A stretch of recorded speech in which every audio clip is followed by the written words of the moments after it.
Hello বন্ধুরা, welcome back to দীপসার ছোট্ট জগৎ। আশা করি তোমরা সবাই ভালো আছো, আমরাও খুব ভালো আছি। আরও একটা নতুন ভিডিও নিয়ে আমি পিয়ালি তোমাদের সামনে হাজির হলাম।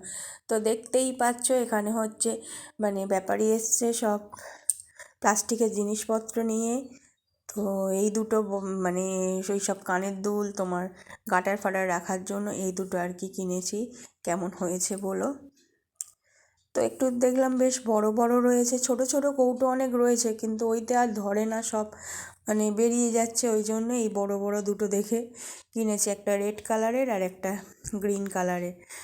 তো বক্সগুলো কেমন, বক্স ঠিক না আর কি কি বলবো জানি না, ঝোড়াগুলো কেমন হয়েছে অবশ্যই জানিও। এরপর দেখো রান্নার দিকে চলে আসা হয়েছে। এখানে কপি কেটে রেখেছি, এটা সকালের টিফিনের জন্য আর কি, কপি আলুর তরকারি হবে, তো সেই জন্য কপি কেটে রাখা হয়েছে। আর এইদিকে হচ্ছে জামা কাপড় অনেকগুলো পড়েছিল, সেই জামা কাপড়গুলো হচ্ছে কাচার জন্য ভিজিয়ে দিচ্ছি সার্ফ জলে। সকাল থেকে যা যা করেছি সেগুলোই তোমাদের সাথে শেয়ার করে দিচ্ছি। প্রতিদিন কি করব, কি ভিডিও বানাবো অত খুঁজে পাই না, তো এই ডেলি যা করি সেটাই তোমাদের সাথে শেয়ার করছি। এদিকে দেখো কপি আলুর তরকারি টিফিনে রেডি হয়ে গেছে। যে যার মতো এবার হচ্ছে রুটি দিয়ে মুড়ি দিয়ে যে যা দিয়ে পারবে খেয়ে নেবে। তো সকাল থেকেই মেয়েদের ছুটোছুটির আর শেষ নেই, শুধু ছুটোছুটি আর ছুটোছুটি। এরপর দেখো দুপুরের রান্নায় চলে এসেছি। এদিকে লাউ কোটা হয়েছে, দেখো সরু সরু করে লাউ কুটিয়ে কুটে রাখা হয়েছে।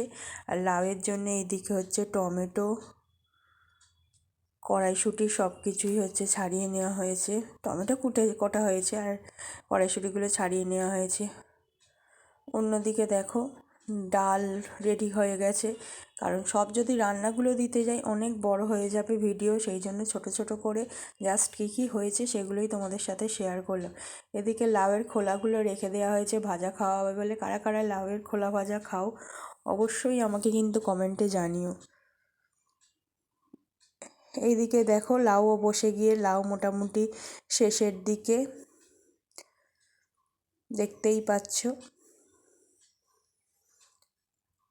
আর ডালের সাথে হচ্ছে একটু আলু ভাতে দেওয়া হয়েছিল। এদিন আর আলুর চোখা করা হয়নি, আলু ভাতে প্লেন যে আলু ভাতেই দেওয়া হয়েছে। ডাল আলু ভাতে খেতে খুব ভালো লাগে, আরও যদি আলুর চোখা হয় আরও কথা হবে না, ওই দিয়েই খাওয়া হয়ে যাবে। এইদিকে দেখো, এইদিকে হচ্ছে তোমার পুঁই শাক, চিংড়ি মাছ দিয়ে পুঁই শাক। তো কড়াইতে পেঁয়াজ দিয়ে তোমার আলু কুমড়ো সব ভেজে নেওয়া হচ্ছে, দেখতেই পাচ্ছ। পরে একদিন পুঁই শাকের রেসিপিটা ভালো করে দেব। তো এখন মোটামুটি ওভারঅল একটা তোমাদের সাথে শেয়ার করে দিচ্ছি। আর চিংড়ি মাছ দিয়ে যেহেতু হবে, চিংড়ি মাছ কুটে চিংড়ি মাছগুলোকে ভেজে নেওয়া হয়েছে।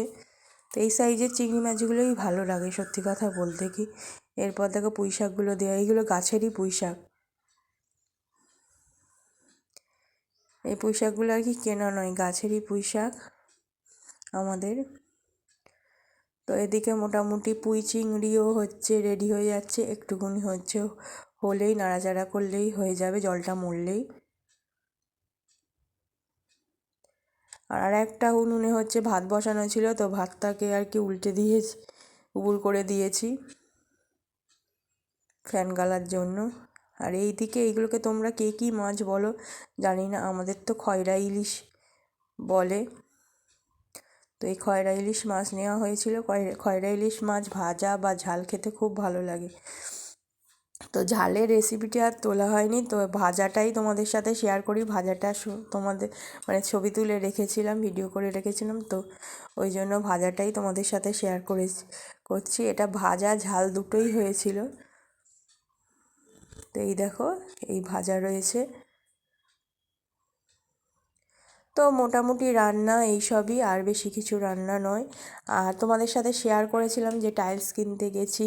টাইলস এবার কী জন্য কিনতে গেছি সেটাই তোমাদের সাথে শেয়ার করছি। এই দেখো, এই যে বলছিলাম আমাদের বাথরুমটা হয়ে গেছে, বাথরুমটা তোমাদের তোলা হয়নি, রিমডেলিং হয়ে গেছে।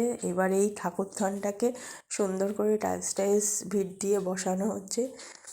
তো এই ঠাকুরতলাটা আর কি একদিনেই কমপ্লিট হয়েছে, কারণ সামনে ঘট পুজো, মানে কাজ ফেলে রাখা যাবে না, সেই জন্য এই আমাদের পাথর মিস্ত্রি দাদা আর কি সকাল থেকে একদম রাত্রি 11টা 11:30 অবধি কাজ করেছেন। এই যে এই বর্ডারগুলো তোমাদের দেখিয়েছি আগের ভিডিওতে যে আমরা দেখে এসেছিলাম, এই দেখো হরে কৃষ্ণ হরে রাম, হরে কৃষ্ণ হরে হরে লেখা, এই যে এই বর্ডারগুলো সুন্দর করে সাইডে দিচ্ছে।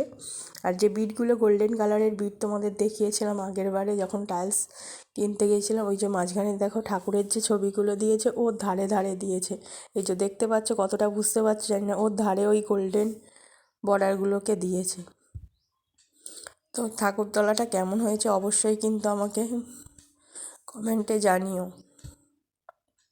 তো এই ঠাকুরতলাটা আর কি একদিনে কমপ্লিট হয়েছে, কারণ এই কাজটা হয়েছে তোমার আর কি শনিবার, আর ঘট পুজো হচ্ছে মঙ্গলবার। রবিবার যেহেতু আমাদের নিমন্ত্রণ বাড়ি ছিল বলে কাজ হবে না, দাদারও সময় ছিল না। সোমবার দিনটা এদিকে ঘট পুজোর সব জোগাড়জান্তি করতে হবে, সেই জন্য ওই শনিবার একটা দিনেই হচ্ছে বেশি করে মিস্ত্রি এনে দাদা কমপ্লিট করেছে। বুঝতেই পারছো রাত্রিবেলা দেখো আলো জ্বলছে, অন্ধকার চারপাশটা।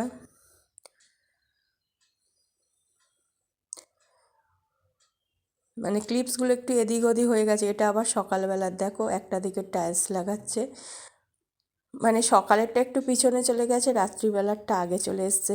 ভিডিওটা একটু তোমরা ওইগুলো ম্যানেজ করে নিও, আর কিছু বলার নেই। Thank you so much.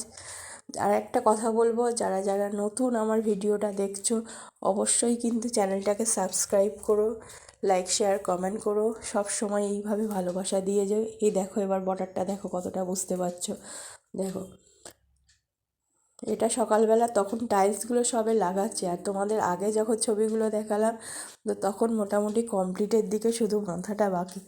দেখো এবারে দেখো অন্ধকারেও তোলা হয়েছে, বুঝতে পারবে। দেখো টাইলসগুলো চারপাশের বসানো হয়ে গেছে আর কি। কেমন লাগছে অবশ্যই কিন্তু জানিও, কারণ যা কিছুই হয় মোটামুটি তোমাদের সাথে শেয়ার করি, তোমাদের ফিডব্যাক খুবই প্রয়োজন। আর এইভাবে সবসময় ভালোবাসা দিয়ে যেও, এতটা ভালোবাসা দিচ্ছ তার জন্য অসংখ্য ধন্যবাদ। সব সময় পাশে থেকো, ধৈর্য ধরে তোমরা ভিডিওগুলো দেখছো তার জন্য তোমাদের কাছে অসংখ্য ধন্যবাদ। আর একটু চ্যানেলটাকে সাবস্ক্রাইব করো, আর যারা কমেন্ট করছো বেশিরভাগই লাইক দিয়ে কমেন্ট করছো, যারা যারা শুধু কমেন্ট করছো একটাই রিকোয়েস্ট করব, একটু লাইক দিয়ে কমেন্ট করো, আর কেউ স্কিপ করে ভিডিও দেখো না। তাতে কিন্তু দুজনেরই ক্ষতি হয়, আমারও যেমন ক্ষতি হয় তোমাদেরও ক্ষতি হয়। তাই সবাইকাকেই রিকোয়েস্ট করবো, যারা ভিডিও দেখতে আসছো আর কি স্কিপ করে ভিডিও দেখো না, পুরোটাই দেখার চেষ্টা করো ভিডিওটা। আর থ্যাংক ইউ সো মাচ এতক্ষণ ধরে ধৈর্য ধরে আমি যা কিছুই দিই তোমরা মন দিয়ে দেখো। তো এইভাবেই ভালোবাসা দিয়ে যাও, আর কিছু বলার নেই। মোটামুটি পাথরের কাজ এখানেই কমপ্লিট হয়ে গেল, বাথরুমও কমপ্লিট হয়ে গেছে, ঠাকুরথানও কমপ্লিট হয়ে গেছে, সামনে ঘট পুজো। সবাই ভালো করে কাটিও। থ্যাংক ইউ সো মাচ, এইভাবে সব সময় থেকো পাশে।